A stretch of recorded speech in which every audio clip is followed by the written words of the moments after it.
All right, look, I'll be the first one to admit it. In the past, I've been a pretty harsh critic of Royal Enfield. Back in the mid-2010s, they were a brand that represented good value for money, but they built motorcycles that were a bit antiquated and frankly, not quite up to the standards of modern bikes. When they released the INT 650 and started expanding their reach, things started changing. They revitalized their manufacturing facilities, they started shipping a ton more motorcycles, and it culminates to where we are today, where Royal Enfield sells a liquid-cooled single-cylinder engine and a modular platform alongside their more traditional offerings. Now, the proof is in the pudding for the company. They set an all-time global sales record in 2025, selling about 1,070,000 motorcycles, which was a 25% year-over-year growth. These are excellent figures that most businesses would kill for. But here's what I really want to think about today. Where does Royal Enfield go from here? What's the next big move going into the 2030s? And are we witnessing a generational come-up from the Indian brand?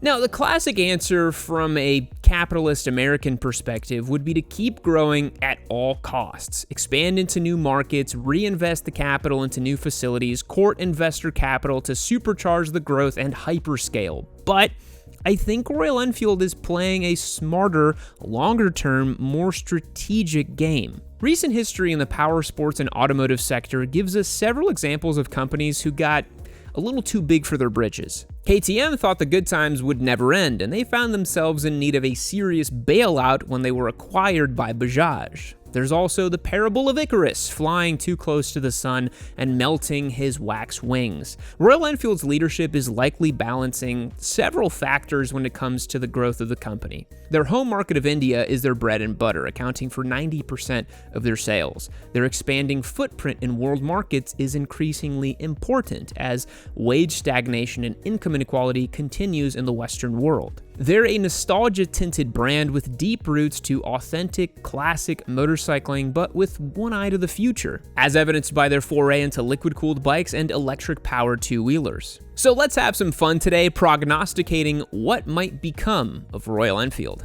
Right, so really quick, this Gorilla 450 I have in the video today is not just a prop, it's actually my latest giveaway bike on my website, yammynoob.co. We're running an ultra short 3-day giveaway on this motorcycle, so if you're catching this video the day it goes live or the day after, you have a chance to win. We're handing it over with $1,200 cash so that you can fill up the tank, get some gear, do your MSF, and hit the road. Think of it kind of like a beginner rider package. So click the link down below to my website to become a member today and lock in your chance to win. You can also pick up any piece of merch, and every dollar you spend will be an entry to win. I posted a full review on this motorcycle as well, so if you want to go back in the catalog and check that out, be sure to do so after you watch today's video. So click the link down below and lock in your chance to win. All right, let's begin this video by talking about Royal Enfield's liquid-cooled models and their air-cooled models.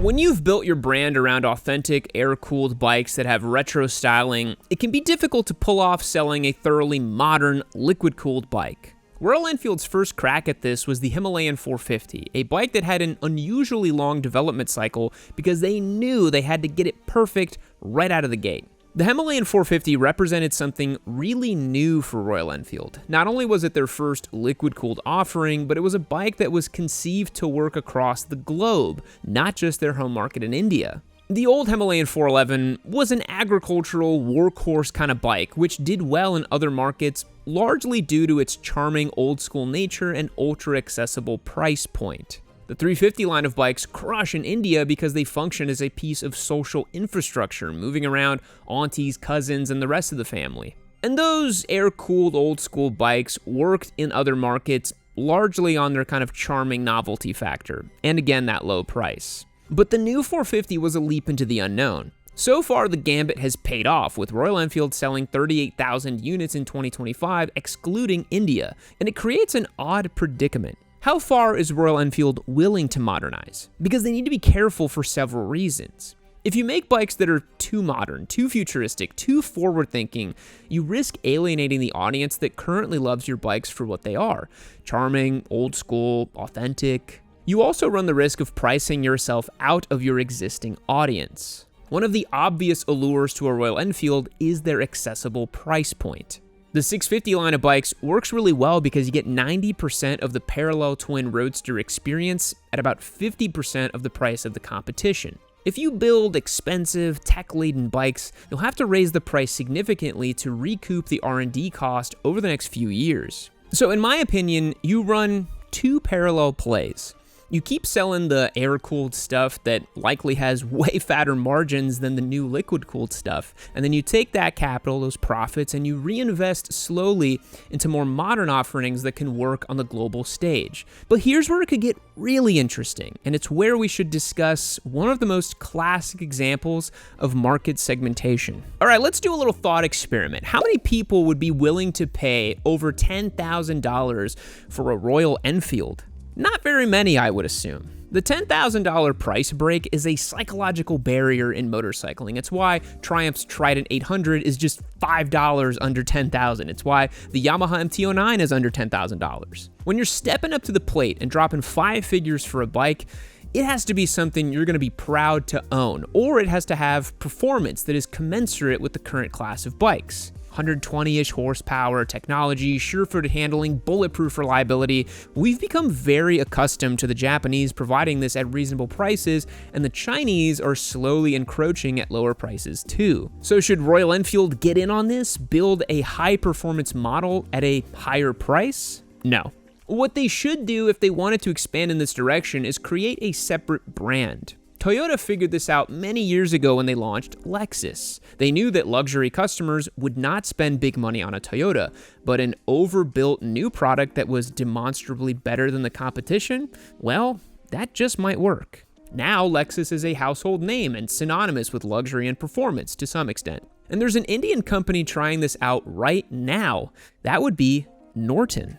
Norton was a dead but storied British brand which was acquired by TVS recently, which is a huge Indian company that builds and sells motorcycles throughout the world, although they don't sell them here in the US. It represents the first time that an Indian company is trying to enter the world of high-value, luxury-adjacent motorcycling. Royal Enfield has an enormous opportunity here in regards to second-mover advantage. And that doesn't really matter if Norton succeeds or not. Because if Norton succeeds, it's possible that Royal Enfield can copy their homework if they want to expand to the high end of the market. If they don't succeed, it doesn't mean it can't be done. It means that maybe Norton didn't do something as well as Royal Enfield could do. Maybe there's a small adjustment that unlocks the market for them. There's a strong case to be made that if Royal Enfield wants to build more powerful, more premium, more liquid-cooled bikes with more tech at a higher price point, that they should spin off a new sub-brand and sell it that way. Because it also raises another question, specifically related to what I said in the beginning about the capitalist grow-at-all-costs mentality. So way back in 2018, I was working a normal job at a startup in Dallas. I had a boss I really respected who helped me grow and develop. He used to ask me all the time, what do you want to be when you grow up? And at first I thought that question was kind of infantilizing since I was 25 at the time and I had it all figured out. He told me he liked to even ask himself that question, even in his mid-50s. It served as a framework to help you understand the long vision of what you're doing and never thinking that you're finally arrived, that you're where you're supposed to be. Royal Enfield is likely asking similar questions. What does a perfectly realized version of this company look like? Does it build and ship 2 million bikes per year, 5 million, 10 million, 20 million or more like Honda? Is that even possible? Or does it focus on the Indian market with a limited global footprint? Does it expand into a full-line manufacturer? Does it get more involved with off-road, on-road, racing? Does it partner with other brands to create more scale? What do you want to be when you grow up? This is a company at a critical inflection point with more and more eyes on what they're doing, and instead of trying to rapidly expand like we're taught in business schools around the USA and in most of the Western world, they're running a different playbook. They're slowly, thoughtfully, and methodically growing the business, realizing that this isn't a quarterly game designed to juice stock prices and create fake valuations. It's not about building flashy bikes that work for 2 or 3 years and then blow up. It's not about slapping on winglets, brake ducts, giant TFTs, LED lights, or other nonsense. Royal Enfield seems to understand that you can build a brand that isn't chasing hyperscaling. 25% year-on-year growth is really good. And done sustainably and repeatedly over the years, that's way harder to pull off than some flash-in-the-pan startup.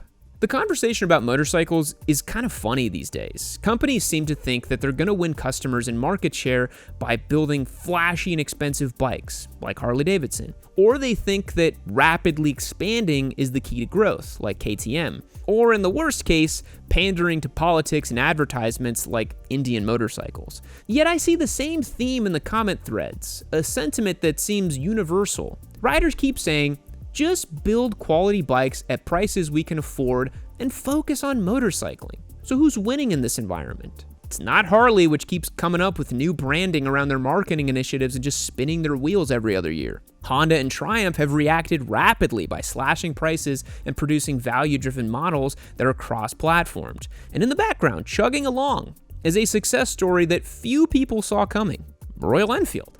It turns out that building solid bikes with cool colors that work well is a winning strategy. Shocker, I know. Business really isn't all that complicated. Consultants and MBA grads love to pontificate on the granular detail and spin yarns with idiotic jargon that only they can understand. At the end of the day, it's a very simple equation. You generate revenue and ensure your costs are lower than the revenue so that you can create profit. You take the profit, you reinvest it, or distribute it to shareholders. That's it. If you own a company that builds motorcycles, then your job is to build the best motorcycles you can. It will always come back down to the product. No matter how much of a fancy veneer you slather all over it, no matter how much you drill down on metrics, if you make good stuff at prices people can afford, you have a good business. And if you run a profitable business that's doing good for the world, that's even better. Why chase the biggest and largest possible outcome? Growth for the sake of growth is a very foolish gambit, one that rarely works out, if ever. And I'm super interested to see where Royal Enfield is going to go from here. Thanks for checking out today's video. Where do you think Royal Enfield is going to end up in the next 10 years? They've consistently surprised me, and I think they're going to continue to do so. In a world full of grifters, capitalist scammers, and companies trying to squeeze consumers, I think Royal Enfield's honest approach is a breath of fresh air. Remember, this Gorilla 450 is a giveaway motorcycle on my website, yammynoob.co. It's an ultra short sweepstakes, and you only have a few days left to get entered to win.